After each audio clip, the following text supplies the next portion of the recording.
Atëherë, sikur se thash, kjo është një marrëveshje nënshkruar drejt për drejti ndërmjet Komisionit Qendror të Zgjedhjeve dhe Konfederatës Zviceriane. Të paktën në djenim time, për herë të parë një organizat apo një qeveri, një organizat ndërkombëtare apo një qeveri financon direkt drejt për drejti, veçanërisht një shumë të tillë prej rreth 1.2 milion euro projekte të Komisionit Qendror të Zgjedhjeve. Padyshim që është shprehje e vlerësimit dhe konsideratës pozitive për institucionin e KQZ-s dhe për atë çfarë ai përfaqëson si një institucion publik në Republikën e Shqipërisë. Ndaj e vlerësojmë faktin që Konfederata e Zvicrës i ka dhënë dhe po jep të mbështetje Komisionit Qendror të Zgjedhjeve. So basically, it's the first time that the foreign government, in the capacity, in fact, the Swiss Confederation is directly injecting its support to the Central Elections Commission and to support its digitalization projects, and that's why we highly appreciate all this contribution, and it adds a responsibility to our efforts. Është e qartë që me këtë rast mes institucion kemi përgjegjësinë jo vetëm ligjore, po edhe morale për të justifikuar gjenerozitetin e qeverisë zviceriane për të mbështetur projektet e KQZ-s kryesisht në fushën e digitalizimit. Për një pjesë të tyre ne synojmë që t'i bëjmë të vlefshëm në zgjedhjet e 14 majit të këtij viti, por financimi përfshin një program në kohë më të vështirë se zgjedhjet e 14 majit. So this responsibility comes in two levels. It's the legal one, that is for sure, by binding our signatures to the contract.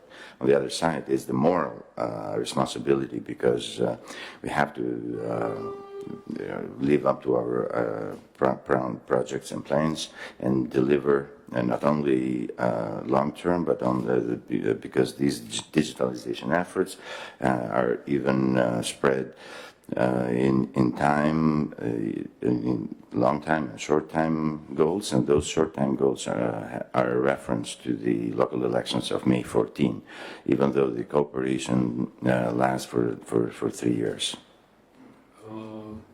Ndaj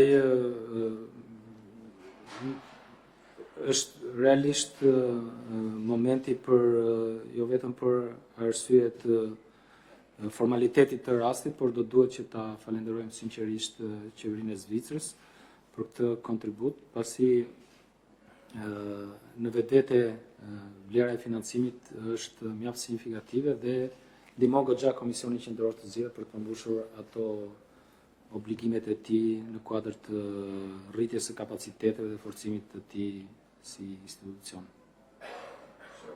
Our most sincere thanks go to the government of Switzerland, to the Swiss Confederation, to the Embassy of Switzerland in Tirana, because this is a huge contribution, and it is highly appreciated from our side.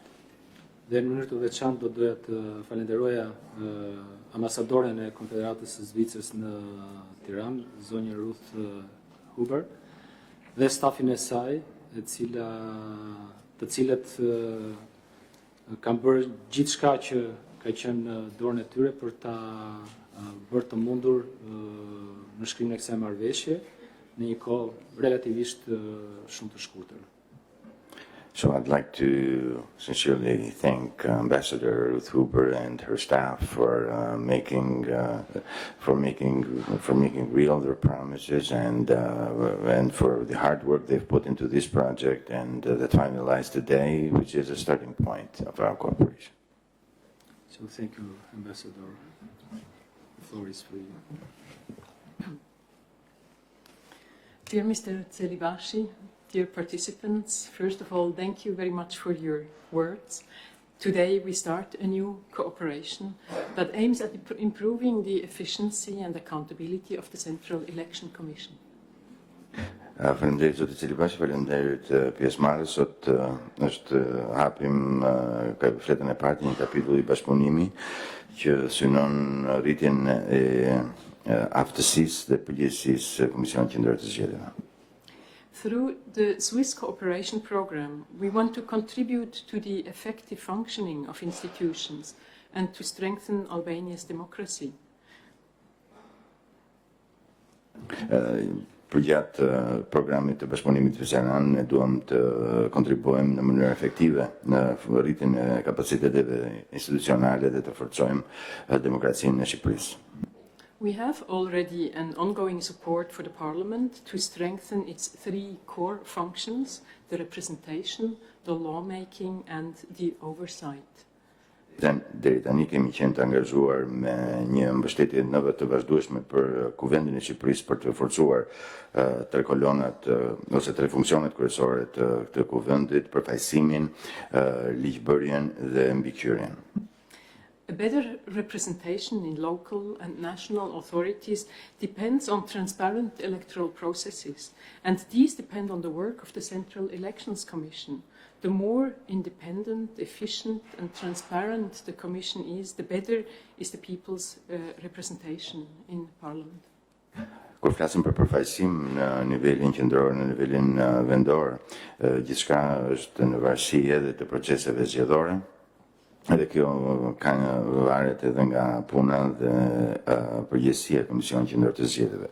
Sa më i pavarur, sa më efektiv dhe sa më transparent të jetë KQZ-ja, aq më tepër, aq më i qartë do të jetë përfaqësimi i vullnetit të popullit në kuvend. For these reasons, we are happy to support the Central Election Commission to improve its capacities so that it can administer qualitative electoral processes in the future.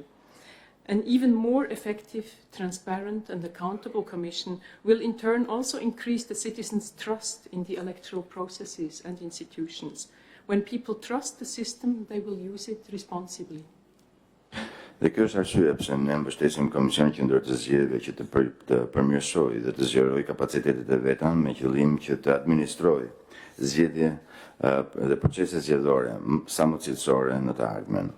Sa më i efektiv dhe sa më transparent dhe sa më i përgjegjshëm të jetë KQZ-ja, aq më shumë të ta përkthej vullnetin e qytetarëve në besim për proceset zgjedhore dhe institucionet. Kur njerëzit, kur populli besojnë tek sistemi, ata do ta përdorin atë sistem në mënyrë të përgjegjshme. Today's agreement commits 1.2 million euro. With this support, we envision to improve the effectiveness of the Commission, especially through digitalization. New digital and accountability instruments should be in place by 2026. Marrëveshja e sotme përfshin dedikimin e 1.2 milion eurove për Komisionin Qendror të Zgjedhjeve. Kjo mbështetje parashikon rritjen e përgjegjësisë së Komisionit Qendror të Zgjedhjeve, sidomos në përpjekjet e veta për rritjen e digitalizimit të proceseve të punës. Instrumentet e reja digjitale dhe ato që rrisin përgjegjësinë dhe transparencën do të jenë të gatshme në 2026. Whilst we recognize the necessity of digital systems for ensuring transparency and efficiency, we would also like to bring the attention of the Central Election Commission to the challenges of data protection and the risks of cyber security. Again, this has to do with trust. All digital tools and systems must guarantee the citizens' rights and ensure that their data is safe and will not be misused. Ndërkohë që i japim një kontribut kaq masiv Komisionit Qendror të Zgjedhjeve për të adresuar nevojat për sisteme digjitale, ajo që duhet të theksojmë është që duhet të sjellë në vëmendje Komisionin Qendror të Zgjedhjeve sfidat për mbrojtjen e të dhënave personale dhe rreziqet që sjell siguria kibernetike. Gjithçka në këtë pikë ka të bëjë me besimin. Të gjithë sistemet dhe instrumentet që duhet të garantojnë, që do ndërtojmë pra nëpërmjet këtij projekti, duhet garantojnë të drejtat e qytetarëve dhe të sigurojnë që të dhënat e tyre janë të sakta dhe të papërdorshme nga të tretë.